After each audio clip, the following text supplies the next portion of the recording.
All rise. The Superior Court of Cobb County is now in session with the Honorable Judge A. Greg Poole presiding.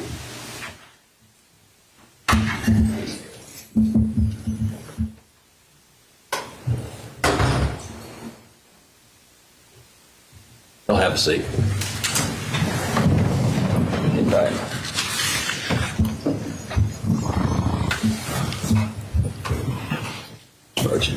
Morning, Judge. Court will call for consideration that matter concerning the state of Georgia versus Mahendra Patel. This is 25 CR 01090, and to have the defendant nearly in the courtroom.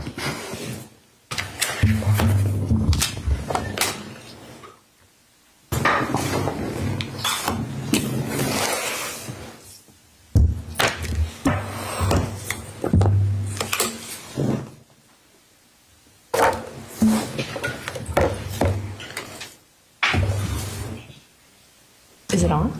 Thanks.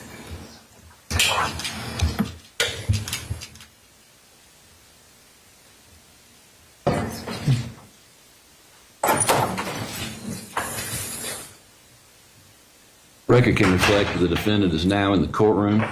Let me just put on the record, since we're allowing some people to witness this via Zoom, my name is Judge Greg Poole. I'm in courtroom 6400 of the Cobb County Superior Courthouse. This is an open courtroom. The doors are open to the public. They're free to come and go as they please. And we don't expect anyone to be testifying via Zoom. I've just allowed certain people to witness via Zoom. And with that, who's representing the state? I will be today, Your Honor. Mr. Evans. Yes, sir. Thank you, Jesse. And we're here for the motion for bond. And I just let everybody know I have an incredibly busy day. This isn't my only case, and I slid it in at 11:30 just as a courtesy, basically. So I know there's a stack of other motions. Do we anticipate needing anything other than the motion for bond? No, Judge. Well, when we had asked the court about that as well, and nothing, it was our interpretation that nothing else would be heard today. I talked to the state about one issue regarding a protective order, and I can address that in my argument for bond as well. Okay. Well, having said that, I'm ready. Ms. Merchant. Great. Thank you so much, Judge. And Judge, thank you for letting some people in support appear by Zoom. Also, the jury assembly room has been opened for other supporters. We have right now about 150 people down there, and they're still pouring in. Made sure that was open for you. Thank you so much. We appreciate that. Judge, we are here because the state has accused Mahendra Patel, and he goes by Mick, but Mick Patel, of, at first it was kidnapping, and then it moved to attempted kidnapping. So he was arrested on March 21st of 2025 for an incident that allegedly happened at a local Walmart on March 18th. The officer took out a warrant for kidnapping, not attempted, assault, and battery. Subsequently, the state indicted that case on April 3rd. We had a bond and probable cause hearing scheduled for April 16th, but when the state indicted it, they indicted it for attempted kidnapping and then misdemeanor assault and misdemeanor bond. So we were not able to have that bond hearing. Mr. Patel was not given bond at first appearance. At that time, he was charged with kidnapping of a minor. The state essentially is alleging that Mr. Patel had an interaction with a lady named Caroline Miller at this local Walmart. They've said that Ms. Miller was pointing out to Mr. Patel where the Tylenol was in the store, and that Mr. Patel grabbed the child and started pulling the child away from Ms. Miller. Ms. Miller has said that they engaged in a back and forth and a tug of war, as she described it, for 10 seconds before she was able to finally get the child back. Luckily, we have video. The video shows that Mr. Patel did lean in to Miss Miller and her child. They were in a handicap scooter, mobility cart. There's different names. She is admittedly not handicapped, has admitted to that publicly, and was riding it because her child enjoyed it, sort of like a joyride. He interacted with her. We'll show you the entire interaction, but the relevant, super relevant portion is less than 5 seconds. Before he Less than 5 seconds? Less than 5 seconds. Okay. And I'll walk you through that. It's about a 5-minute clip, and I'll walk you through that in a moment. But we're very lucky that we have that. So Ms. Miller pointed to where the Tylenol was. Mr. Patel went, got the Tylenol, and the video couldn't be clearer. Mr. Patel did not try to kidnap this child. What it shows, just to walk you through the timeline, because I think it's important, it shows starting at 8:17, you can see Mr. Patel entering the Walmart.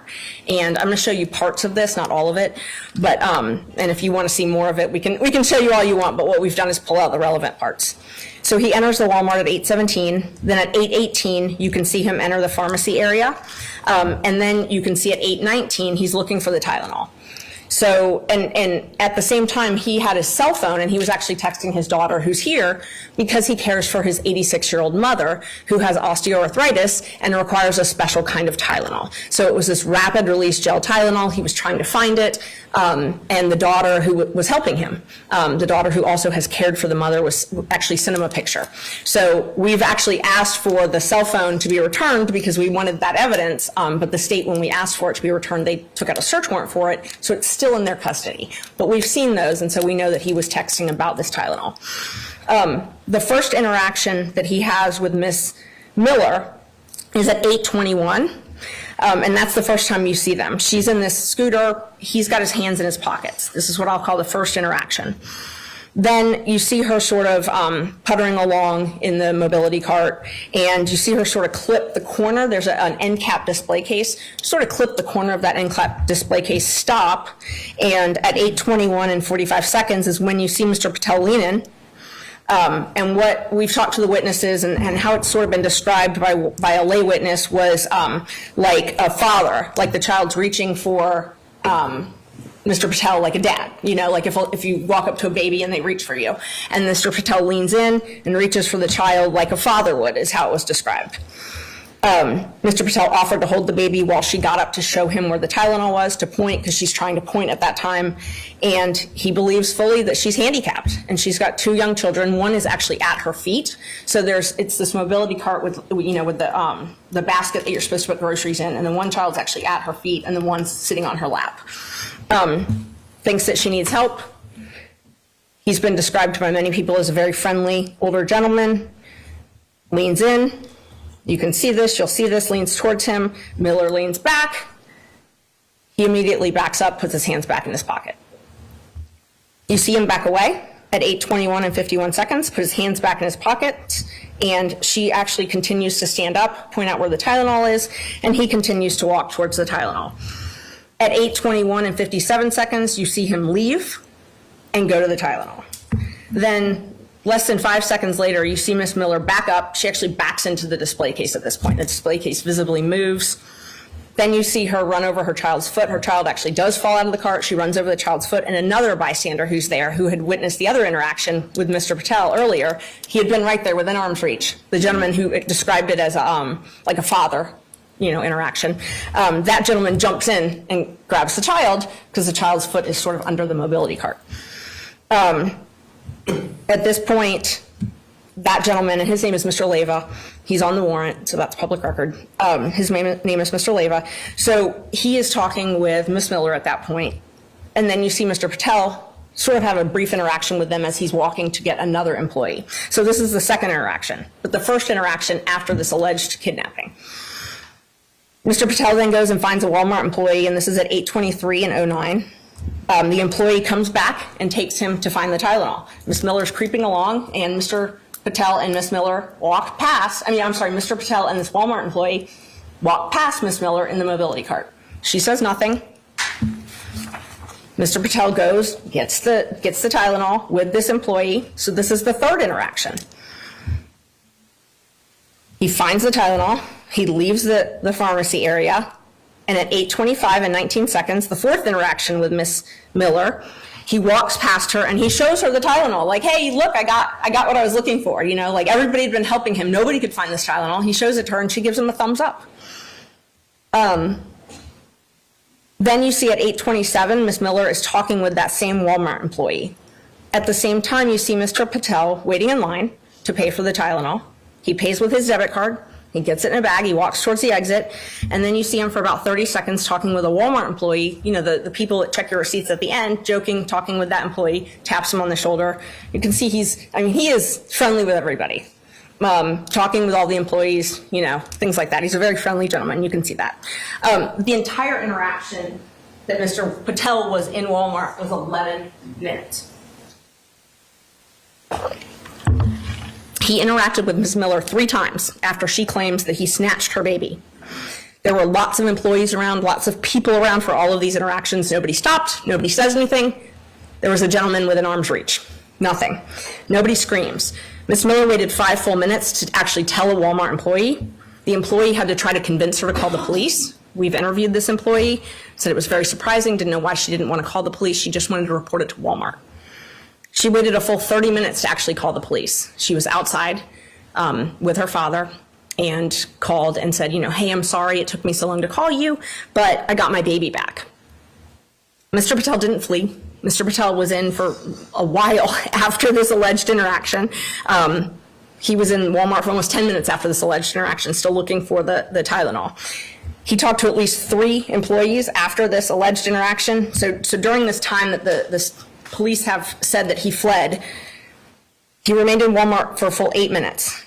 He talked to 3 different employees, and he passed Miss Miller 3 times. He used his debit card, and then he waited at the door and talked to an employee for over 30 seconds. I'm going to show you if you want to pull up. So what we've done is we have a couple different videos. One of them, because nobody wants to watch 20 different surveillance videos, one of them shows Mr. Patel coming in, and if you want to go ahead and start playing that. And then I can show you the exact interaction. Judge, if I could be heard, this isn't a trial, it's a bond hearing, and so I would encourage the court to consider the legal bond considerations. I'm not sure that this is pertinent to that. If they want to submit this for the court's review, if they believe that they can articulate why it's pertinent to the issue of bond, which is the narrow issue we have today, I can understand that, and we can have that discussion. But if we're just playing videos to try the case in a bond hearing, the state would object to that. It's not relevant. You have a relevancy objection. Judge, I can't imagine anything that's more relevant than a video of the alleged incident. If you were trying to determine bond and you had a video of what the accused is accused of doing, that could potentially be the most relevant information you would ever have in a bond hearing, whether or not someone actually did what they're accused of. And the other thing is the state has alleged that he fled. That's been alleged from the beginning by the police. There's no, part of the bond factors, significant risk of fleeing or failure to appear in court. No. Is he a danger or a threat to anybody? You need to watch the video. He's not. He's clearly not. Is he at risk of committing any future felonies? No. I mean, I think it's highly relevant, and I would imagine the court would want to see this. Well, I'll overrule the objection. As I read the pleadings, I looked at it as possible evidence that he would come to court, that he is not a flight risk. Of course, I haven't seen the video, right? So I don't know what it's going to show me, but I'll let you do that. And just so everybody knows, I have my own monitor down here. I'm not staring at the floor. So wonderful. I'll let you do that. Thank you so much. All right, and this is the compilation. So the reason that we did this part is to kind of show the timeline. You can go ahead and play it. The timeline for the court when Mr. Patel enters the store at 8:16. And then you can see him walking, and he's on his phone, texting his daughter, which can be corroborated by the phone when we get it.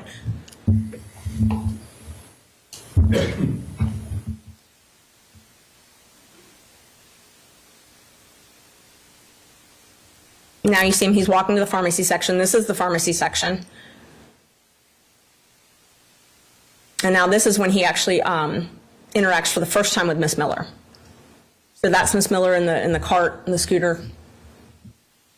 The first time that they've met, and they're talking about the Tylenol.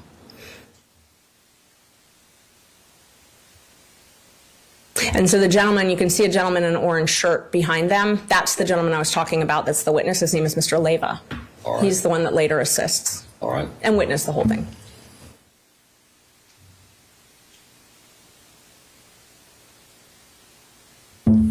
So this is the other view, so you can see how close Mr. Leyva is. And behind this display cart is that's when you can see the beginning of Miss Miller's cart. So the incident, the alleged incident, is happening now. Here's the other view of it, flipping back so you can see both views. That's the alleged incident right there.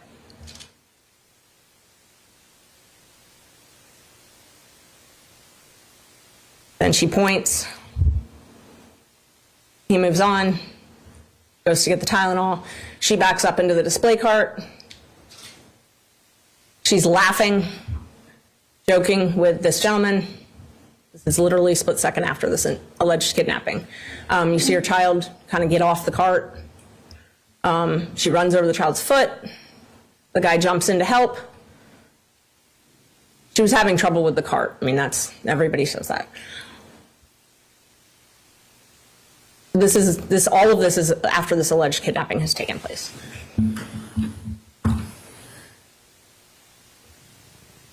There's Mr. Patel entering the video again.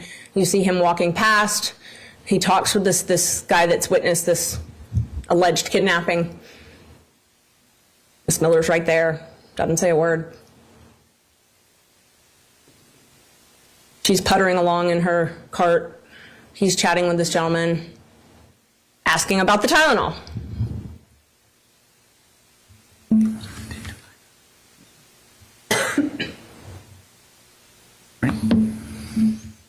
This gentleman speaks Spanish, so the communication's a little bit difficult there. Mr. Patel goes to try and find a Walmart employee. He walks past Miss Miller again. There's that other interaction I mentioned, the third interaction, walks past her to find a Walmart employee. Again, this is all after this alleged kidnapping, so, he's not fleeing. He's going to find another employee. There's the employee walking him back to the Walmart pharmacy to show him where the Tylenol is. So you can see Miss Miller puttering along in her cart in the back of this video. This employee shows Mr. Patel where the Tylenol is.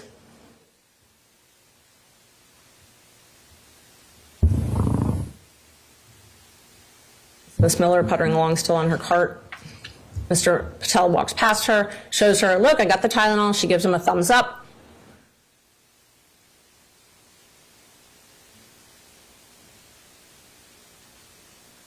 He keeps going.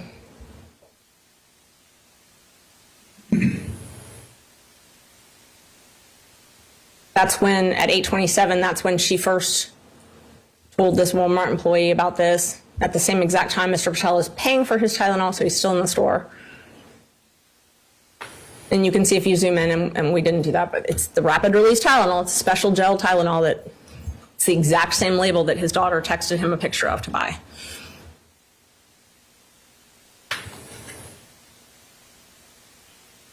And Mr. Patel has no medical background. It's not surprising that he's asking his family for help. His wife's a doctor. His daughter's in medical school. So, it's not surprising he's asking for assistance with this.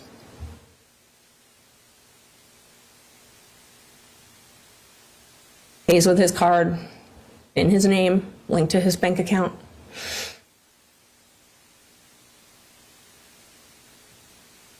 Him talking with this employee on the way out. Complete opposite of fleeing.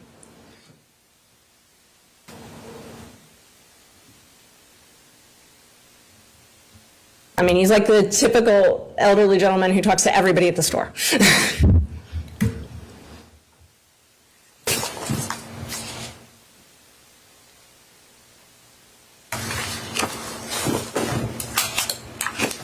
And then he leaves. 8:28, 8:29, he leaves.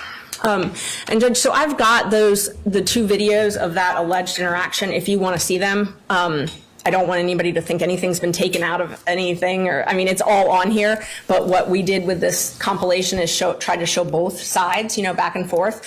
I don't want to take up the court's time needlessly, but we have those. We're ready to show them. Happy to show them if you'd like to see them.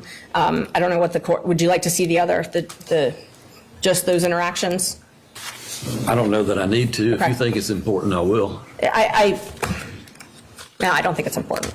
All right, Judge. So Moving on, so the other things that the evidence in this case, there's two alleged witnesses, the Walmart employee and Mr. Leyva. Mr. Leyva is mentioned on the warrant. Both of them, we have interviewed them. Both of them had said if they had seen a kidnapping, an assault, an attempt, anything like that, they would have stepped in, that they were there, didn't see it. They all confirmed the Walmart was busy. There were lots of people around. The Walmart employee said that Mr. Patel was a friendly older gentleman, was very friendly with her, kind of gave her like a hug almost, like she was so happy when she finally helped him find the Tylenol. She said that she didn't know what was going on with Miss Miller, but she's not permitted to ask what her handicap is, but she said it was suspicious that she didn't scream, call 911, anything like that. And then Mr. Leyva, the gentleman in the orange shirt that you saw, again, he said that Mr. Patel lifted the child like the child's father, and that Miss Miller sort of pulled back the child. There was no tug of war. Mr. Leyva actually was mistaken and thought it was the younger child that all this was happening with. He was kind of confused, but the one thing he was sure about was that there was no attempted abduction, and had he seen anything like that, he was close enough that he would have stepped in and done something. He also told us that there were lots of people that witnessed the interaction. He speaks Spanish, so we had a Spanish interpreter interview him because there was definitely a language barrier with him, though. Mr. Patel talked to the police. He answered the police's questions. He told the police that he leaned in to pick the child up so that she could show him where the Tylenol is. He told them that. Where was this? At the police station when he was arrested. So he was arrested on March 21st. So before, they didn't talk to Mr. Patel. The police got the warrant for kidnapping. They arrested Mr. Patel on March 21st. They took him to the police department and interviewed him. When they interviewed him, and the state has not provided us a copy of this, but this is based on pleadings and Mr. Patel, what transpired there. He said that he did. I mean, he confirmed that he leaned in to pick the child up so that she could stand up and show him where the Tylenol was. At that point, he believes, as anyone would, that she's handicapped. And she's got two young children, which you can clearly see she's having some trouble with the cart. It's a reasonable thing. And if you think that there's a child that's falling or might fall and someone's trying to stand up to help you, the reasonable thing would be to help that person. The state in one of their pleadings pointed out that he did not tell the police specifically that he thought the child was falling, but nobody asked him that either. He also said that they didn't ask him if he told Miller immediately that he was trying to help her. But what he explained was that Miller didn't want his help. As soon as he realized that, he stopped, put his hands back in his pocket, and moved on. So we're talking a few seconds here, and he's trying to help. She says she doesn't want his help. He pulls back. You can see it, and you can see it on the video. And we know Mr. Patel cares for his 86-year-old elderly mother. We know why he's there. He's not there for a sinister purpose. Judge, I anticipate the state's probably going to focus a lot on Mr. Patel and his prior record. Mr. Patel has a conviction from a 2006 conspiracy. It's a Class E felony. For those that don't really practice in federal court, myself included, I had to call the federal defender to explain how it all works to me. A Class E felony is sort of like our high and aggravated misdemeanor. It's a 1 to 5 type of offense. It's a conspiracy. He accepted responsibility for his role in a 2006. It was a white collar case. It's a conspiracy, and the allegations, I was able to get the transcript and get the indictment and get the plea recommendation and all of that. Mr. Patel and another gentleman who was one of his neighbors, Mr. Obleton, they essentially contacted a company and they were asking for rewards to get a contract for a school, public school system's IT system. So at the time, Mr. Patel was an engineer. And he entered into a sales agreement in early 2007, whereby he would get a 3.9% commission for if this company got the sales agreement, the IT agreement, to do the IT stuff for the school system. In March of 2008, he did receive a sales commission for this. And so those are the three overt acts for his role in the conspiracy. I wanted to make sure I knew that so that I could explain, the depth of it, because I assumed it would be a big deal to the state. Everything else was contributed to Mr. Obleton, but Mr. Patel helped the government convict Mr. Obleton. In exchange for that, he was granted leniency. He pled to the Class E felony. It's considered the least serious of all federal crimes. He paid all of the money back, not just the money that he gained. He actually paid Mr. Olbertron's money back also, and the case was terminated early. So we would actually submit that that shows that he is in compliance with court orders and helps with bond, because not only did he pay what he owed, but he paid what Mr. Olbertron owed the government back. He reimbursed them in due course early, and his probation was early terminated. He has another case from 2020, a reckless driving conviction. In that case, he accepted responsibility for the reckless driving. He completed all of the conditions that the court asked him, and he actually did such a good job and did it so early that his probation was early terminated after just 6 months. He has a pending 2005 DUI less safe. It's a non-test case. It is, he was arrested, and I was able to pull the reports. He was arrested, and the probable cause was the odor of alcoholic beverages emanating from his breath and his bloodshot eyes. He was arrested, and he was released on bond. He is currently on that bond, and I'm not sure if the state will make a big deal out of that or not. Ms. Miller has a conviction for DUI. Mr. Patel does not. But again, he complied with that court order, early terminated, did a great job. I want to talk a little bit about one thing I just want to point out before moving on, because I think it'll save us some time. The state had mentioned to us that they wanted some type of a protective order for the discovery. We've not been able to get discovery in this case. The case was indicted April 3rd. We opted in on April 7th. We have asked repeatedly to get the state's file. Mr. Merchant tried yesterday. He was supposed to go and review the open file, was denied access to that. They said they're copying it, so we should be getting it, but one of the issues was they want to make sure that we don't disseminate any witness information. We have not disseminated witness information, and we will not be disseminating witness information, although that information is already out in the news. And it's not surprising. There's quite a bit that's out there, that's public. Ms. Miller did quite a few press conferences early on in the case, press interviews, and obviously we have done that in response, but her information's out there. There's a lot of public police reports involving her that has her address. And so we are certainly not providing that to anybody. We will agree not to provide it to anybody. We already have it and haven't provided it to anybody.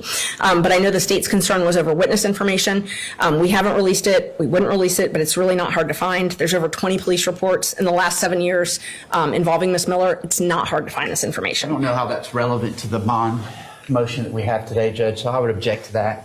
It's relevant to the protective order. And I'm sorry, I was deviating for a moment just on the protective order, but I can save that and argue that separately. All right. Okay. So as far as bond, the last thing I wanted to point out to the court is my client's ties to the community. Judge, my client, he's got friends. He actually has friends here that he grew up with and went to high school with in India that have flown in for this bond hearing. They're here in this courtroom. We have over 100 people in court. We have over 150 downstairs. There's a lot more online. He's married. When he first came to this country, he went to school in Ohio. He got his master's in electrical engineering. His wife went to medical school in Ohio. They both graduated from Cleveland State, and they've been married for 31 years. They had their first daughter when they still lived in Ohio.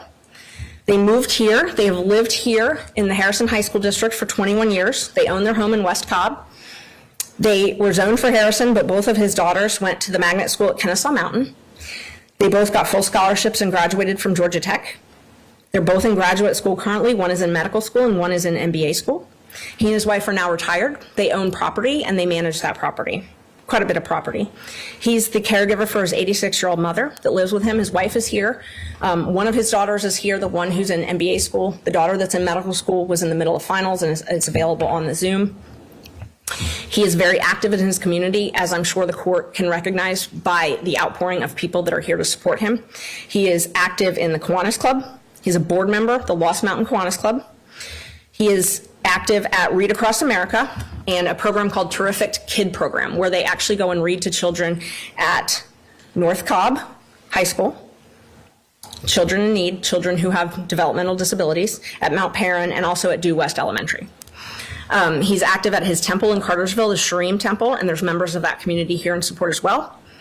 He has, at this point, before, as of 9 a.m. this morning, 46,000 signatures on a petition supporting his release. There's been letters written in support of his release from the South Asian Bar Association, the Cobb County Democrats, the Cobb County Republicans, the Hindu American Foundation, local medical providers, and I could go on and on. I honestly can't keep up with all the people that have reached out in support. He has members of his family here, his wife, his daughter, uncles, aunts, cousins, friends, schoolmates, members of the community, his neighbors. His neighbors have contacted us multiple times and just can't believe that he's in jail.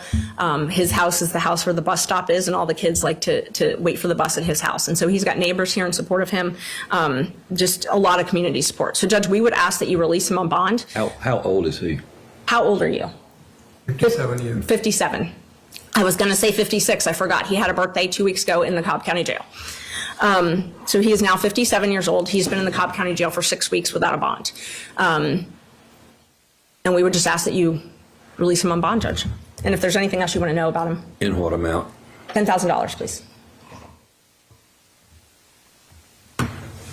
Thank you. Thank you. Mr. Evans?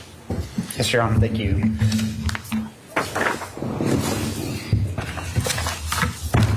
I always think it good to make a record about the legal standard for these type of issues, so I want to do that first. I know the court's well aware of it.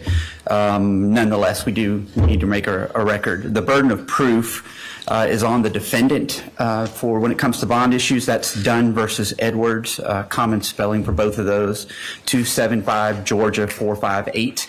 The defendant must prove evidence as to each of the 4 Aiella factors. We haven't really heard about those 4 factors, so I'll give them to you now, Your Honor. I know you're aware of them. They're also codified statutorily in 17-16-1. They must prove that defendant poses no risk of flight, no significant danger to person, community, or property. Defendant poses no significant risk of committing a new crime, poses no significant risk of intimidating witnesses or obstructing justice. Of note, failure on any one of those factors would authorize the court to deny bond in this case. I will point out a case out of Cobb County, Constantino versus Warren, Constantino, 285 Georgia 851. Defendant is not entitled to bond as a matter of right on felony offenses that are under 90 days before indictment. In this case, was indicted within that 90-day period to alleviate any concerns about the bond. So I say all that to say to the court that defendant is not entitled to bond as a matter of right. As we sit here today, it's entirely discretionary for the court whether or not to grant a bond. And that is where we stand, is that it is within the court's discretion to grant a bond, but you are absolutely not required to grant a bond because we have moved expeditiously to make sure that the defendant was afforded his opportunity in court by indicting him in a timely fashion. I will note that the initial warrant was in the no bond stages, so there's been some chatter, allegations about the state's role in that. It was not the state that had anything to do with the defendant's current no bond status. That was done at the magistrate court level by a magistrate judge that was passing on the sufficiency of the evidence in terms of looking at the warrant. I will tell the court, in reviewing this case legally under Garza and some of those things, we believe that kidnapping would be appropriate. Nonetheless, looking fully at the facts of this case, an attempted kidnapping certainly seems like a better charge, which is why we did have some urgency to get this case to the grand jury to make sure that we had the most accurate charge pleading in terms of the charging documents that we think is appropriate. Slight asportation is what's required for a kidnapping. I think the general public thinks about kidnapping, has this visual image of white vans snatching kids off the street, and the court knows, and state knows, the defense knows, legal experts know. That's not the legal definition of kidnapping. It's the slight asportation of a person against their will, and so the appropriate charge we deemed, and the grand jury agreed, is an attempted kidnapping. He's also charged with assault and battery as well for what happened. So you've heard a little bit about assertions of what defendant's connection is to the community and all of those kind of things in support of this. There's really not been a whole lot of testimony about the 4 IELA factors that I've articulated to the court. So I will tell you that the victim's mother is on this call. She's been in communication with the state. She's expressed to us her apprehension and trust in handling this case. She's been very deferential to the state. She is of the belief that defendant needs treatment. I too am of the belief that this defendant has got some serious issues, as we're about to talk about, and I want that to be a component of this discussion here. So because the defense has played one video, am I okay to sit down so I can use my laptop, Judge? Thank you. I want to show a zoomed in version of the clip. Yeah. And if you'll pay attention here, Judge.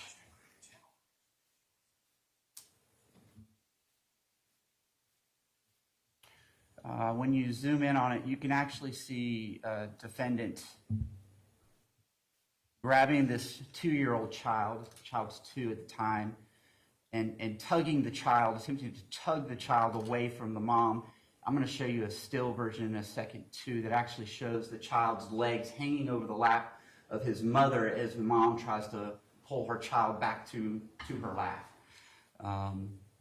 You can see he's kind of inner space. I know there's a narrated, edited version that was presented, by the defense, and sure, the state would say if you don't take a closer look, it might cause concerns. But when you do take a closer look, you can see him tugging on this child, and there's the legs, before mom is able to regain control of her 2-year-old and bring the 2-year-old back to her lap.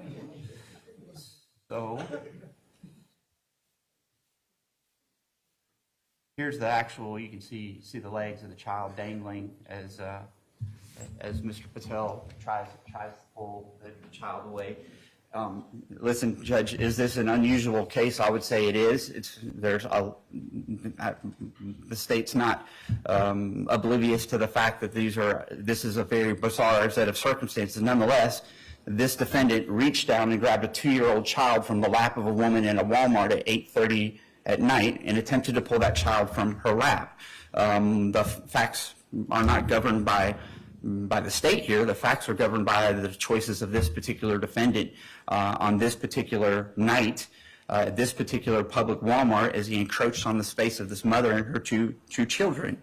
I will tell you that there was an employee that told the police that the defendant also touched her and that he said something like he loved her.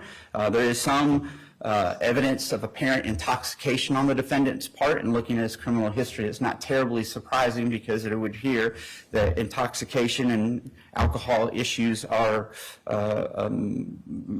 been legally an issue for him in the past as well. The victim's mother, for your knowledge, is 26 years old. She was 5'3". She has 2 children. She was minding her own business at a Walmart when this defendant, 56, a convicted felon who served time in federal prison, get to that in just a second, who's out on bond on a pending case, 5'10", 240 pounds, made the choice that he's going to reach down and grab her child and try to pull that child off her lap. He was unsuccessful in doing so, which is why an attempted kidnapping is perhaps a better charge than the initially charged kidnapping, even though you can clearly see the slight asportation as is contemplated by the law. So this defendant grabs a 2-year-old child sitting on his mother's lap, and despite the release of somewhat edited, narrated, scripted, when you look at the zoomed in view, you can actually see the corroboration of what the mother has told the police and told the Walmart employees as well. she actually told the police, and it's corroborated by the video evidence, that she pulled the victim back to me and that she refused to let go of her child. I do want to talk a little bit about defendant's statement because he made a number of admissions that we really haven't talked about in this case. So he was interviewed by the police. It was admittedly a couple of days later. So the police issued a bolo, be on the lookout, the day of, trying to identify him. And it was only through looking at some flock camera video and some video surveillance that they were finally able to piece together who this individual was. So it happened on the 18th of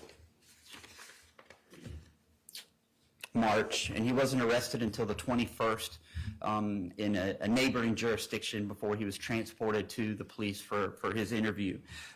So you know, we can call that whatever you want. He certainly didn't stay on the scene, but when you talk about his admissions, I think they're telling as to where his mindset is into what he had done prior to his arrest. So though those statements are somewhat self-serving, he admitted that he grabbed the child. He admitted that he upset the mom. To quote him, he said, "She thought I was going to take her kid." I said, "No, no, no." Then he said he saw her on the phone, and he pleaded with her. I said, "Please, I'm not going to take your kid," before heading out of the store. He said, "I was holding the kid. I realized she didn't want me to." He admitted that he realized she was afraid that I was taking her kid. Defendant Patel was confronted by the police and said, "You're a stranger to this child, Mr. Patel. You know, kind of why are you touching this child?" And he admitted thereafter that he had scared the mom and nonetheless left the Walmart anyway. At the tail end of his interview, he said that he wanted to apologize to her for what he had done. So there are some admissions that really go towards kind of the consciousness of guilt in that short clip that was just played for the court that are somewhat, they corroborate what Mama said, that she was scared by a man that was trying to grab a 2-year-old child from her lap, and he admitted that his conduct had placed her in that apprehension as well. So we do have safety concerns because of all the media that has been generated by this case, largely because of things, candidly, that the defense has put out, which is why we filed the motion for the protective order. Our preference is not to try these types of cases in the media, but instead to have full, fair, transparent court hearings to deal with these things. The fact of the matter is that this mother was with her 2 kids minding her own business, and this man, Mr. Patel, made a decision to grab a 2-year-old child from her lap at night in a Walmart. Even the witness who was interviewed by the police on the next aisle said that he was essentially unnerved by what he had seen and wanted to share that with the police as well. There are 2 separate 911 calls, one placed by the victim's mother, one by Walmart employee. Of course, you've now seen some of the video. I've told you about the be on the lookout that was issued the night of as they tried to identify who this stranger was to this woman who tried to grab her kid from her lap. And fortunately, thanks to our advances in technology, I'm sure the court's aware of it, Flock, for our purpose of our record, is a license plate reader. We're able to identify the defendant and realize, well, this is a man with a criminal history who's out on bond for a DUI that's pending in state court, and that's what prompted police to be able to go locate him, pick him up, bring him in for the interview where he made these admissions that I've articulated to the court about his conduct and about what he did. There is evidence to support that he probably was intoxicated at the time. The delay in getting to him, though. I object. There's no evidence of that at all. Sure. The description by witnesses suggests that there's something going on with him, that he may have been intoxicated, and certainly his criminal history, as I'm about to present that to the court, would show that there is a history of problems with alcohol use Based on the Walmart witness and what the victim described, we certainly have reason to believe that he may have been intoxicated at the time. Of course, he didn't stay at the Walmart, so we weren't able to get a blood draw or anything like that. All right, so I do want to talk about criminal history. You're going to give me something?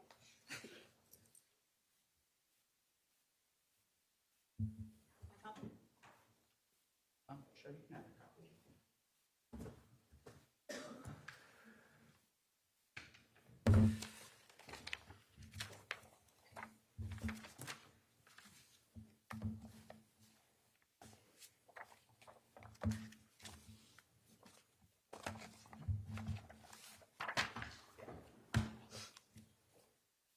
And this is the motion in state court. Actually, I need that one because it's highlighted. You can have this one. Is it the same thing? Yeah, same thing. Thank you. So, Your Honor, I'm going to provide to the court a copy of criminal history and then a motion filed in the state court regarding the pending case that's over there as well. What you'll see on the criminal history is that defendant is a convicted felon, convicted of conspiracy to defraud the United States. He was arrested for bribery as part of that arrest as well. That was not what he was convicted of, though. It was conspiracy to defraud the United States. And while assertions have been made about the level of this, I will point out that defendant did serve federal prison time. I have not run the criminal history of everyone in the courtroom, but I'm aware of only one person that served federal prison time as a convicted felon in the courtroom, and that would be Mr. Patel. He admittedly served 6 months in prison, received looks like a 42-month sentence. He was on probation for a number of years for this felony offense that he's been convicted of. He did have a DUI that he was convicted of, a lesser included offense, reckless, that's February 7th, 2022. Highlighted that for the court. I pointed out the defendant has a third arrest now pending by Kennesaw Police Department. That was December 6th of 2024. So that case is actively in the pipeline at the time defendant commits this offense at the Walmart. There are conditions of that bond that are actually attached to the solicitor's motion to revoke that bond. So that's the other document that I've handed to the court, is a motion to revoke defendant's bond in state court based on this new arrest.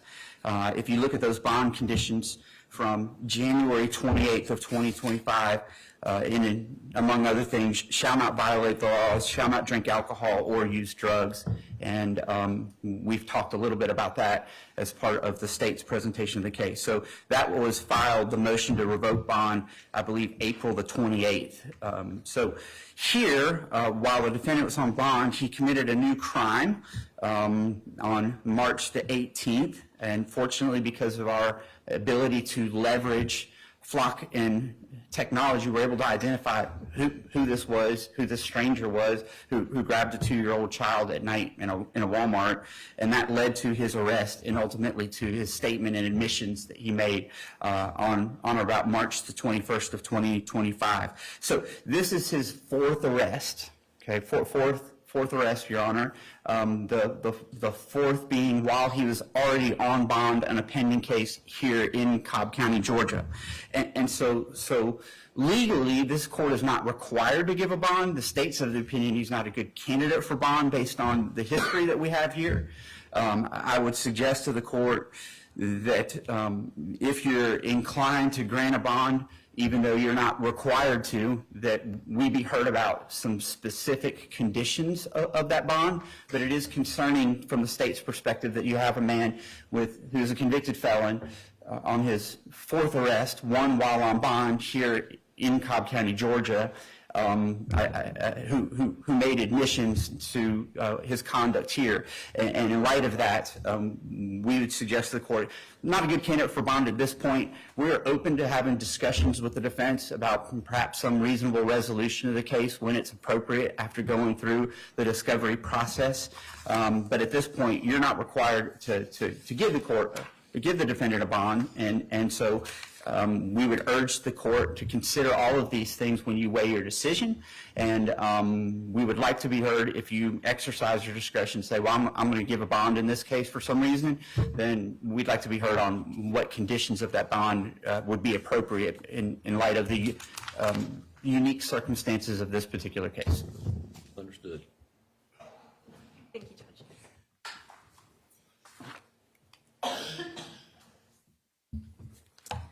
Judge, I just want to respond to some of the specific things that the state brought up. They said this is his fourth arrest. We told you about all of the other ones. We told you about exactly what happened in those other cases. And the one thing that I really want to, really the two things that I want to talk about are the state's theory that this is an apparent intoxication, but they didn't tell you one single person who said they thought Mr. Patel was drunk or that they smelled alcohol, not one single person. They said it was because of his actions and his behavior. You saw the video. I mean, you saw the video. There were people talking to him. He talked to 4 different Walmart employees this close to him. I think maybe because he has a DUI that was dropped down to a reckless driving and a DUI arrest, maybe that's where they got this from, but there's absolutely no evidence of that here. None whatsoever. So I don't know what conditions they're talking about, but there's no evidence of that here at all. And there's plenty of people that they could have talked to about smelling an odor of alcohol or something like that, bloodshot eyes, whatever. The state did comment, though, on 2 things. They commented on my client's statement, which we have not seen, but what it sounds like is it corroborates exactly what I've told you, what Mr. Patel has told you, corroborates exactly. And that's why we filed a demurrer, because he can admit to these facts and still not be guilty of a crime. So that's why we filed a demurrer in this case that we think will ultimately be successful. But the other thing I wanted to just touch on, we have not seen any of the state's file. We were expecting something significant today, and there's nothing. The state got this GCIC on March 31st. This is the first we've ever seen it. Luckily, my clients told me about all of these, and I was able to investigate all of them. But we have been trying to get a consent bond since March 27th in this case. We have been trying to see and access the state's file, and they will not allow us to. This is, now all of a sudden throwing things out which we haven't been able to see. But the big issue is the state commented on Ms. Miller's credibility. They said that she's a young mother, 27, short, whatever, and that it's very reasonable for her to be scared. So because the state commented on her credibility, I wanted to just... I would object. I don't think that was a comment on credibility. Those were statistics about her age, height, weight, those types of things. So I don't agree with that recitation. I think that's facts not in evidence before the court in terms of the bond hearing. Response. Judge, the rules of evidence don't apply at bond hearing, first of all, and the state did comment on her credibility. They specifically talked about her being a young mother and that it was reasonable for her to be scared in the situation of my client. They talked several times about how, his interaction with her and how he interacted with her should have scared her, so I think it's entirely relevant. They also mentioned that she's, as far as the bond factors, they mentioned something about, direct quote, something about being concerned if he gets out on bond. Oh, the mother is on call and expressed apprehension of my client. So I think it's relevant a little bit, just a little bit. I mean, trust me, I'm not going to go through all 20 reports, but a little bit relevant to talk about her alleged apprehension. It might be relevant, but I don't believe it necessary. Okay, great. Well then, thank you, Judge. So, Judge, I do think that we have satisfied the ILF factors. We have shown that he is not a threat to the community, not a flight risk. Look at all the people here. I mean, he's definitely not a flight risk. We've tried to show you that. He's got significant ties to the community, significant property in the community, and he's just not a risk. So we just ask that you grant him bond. Thank you, Judge. Thank you. Well, first of all, let me just comment on the amount of media attention and internet attention, social media. It's always been part of my duty anytime I have a case similar to this that I do not watch local news. If I'm in the Marietta Daily Journal and I see anything that leads me to believe this might be my case, I don't read it. I don't look at anything on social media. but I must say that it's impossible to not see that it's out there, and it's been very difficult to not look at anything, but I've done my very best.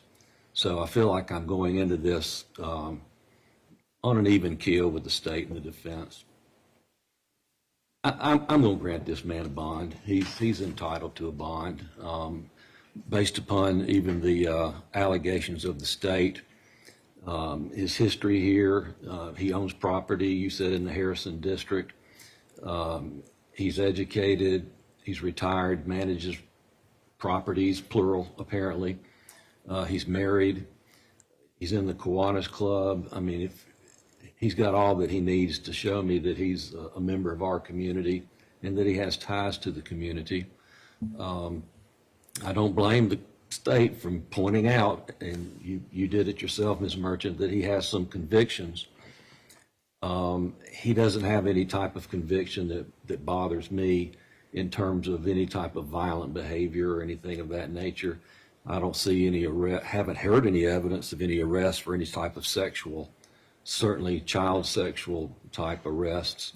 I'm not worried about that. I don't believe he poses a risk to the community.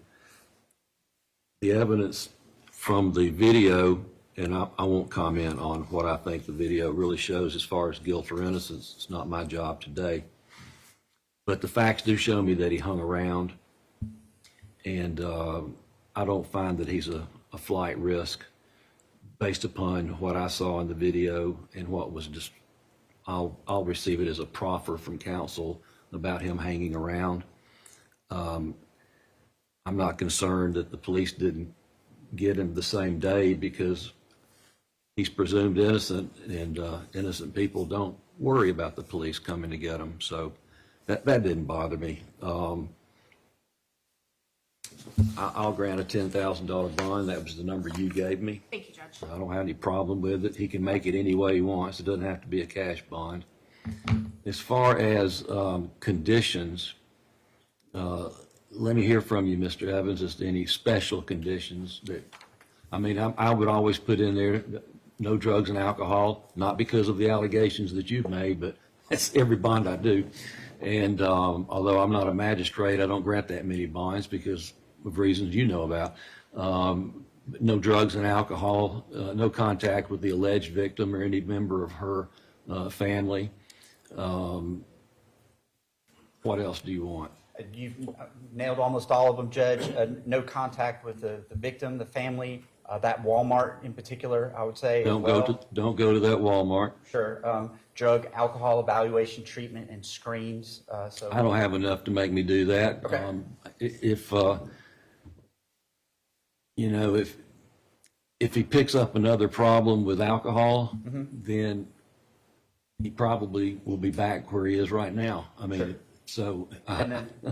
And then the follow-up to that, I think you've already articulated, no alcohol or drugs that are not lawfully prescribed to him.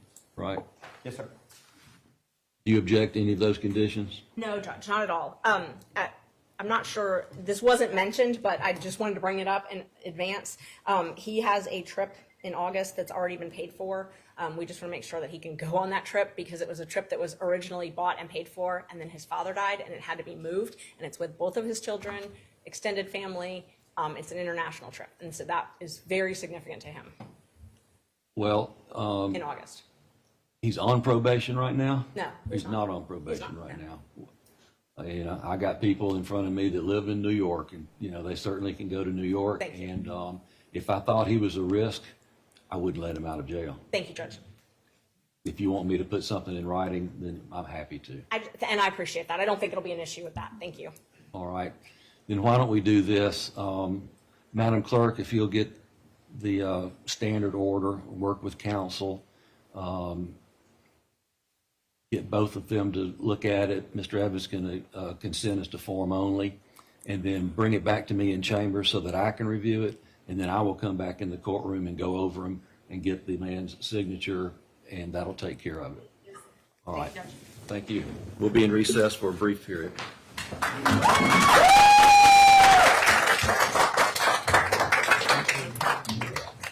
going to have to sign this.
Yes, I think that's exactly. I know you got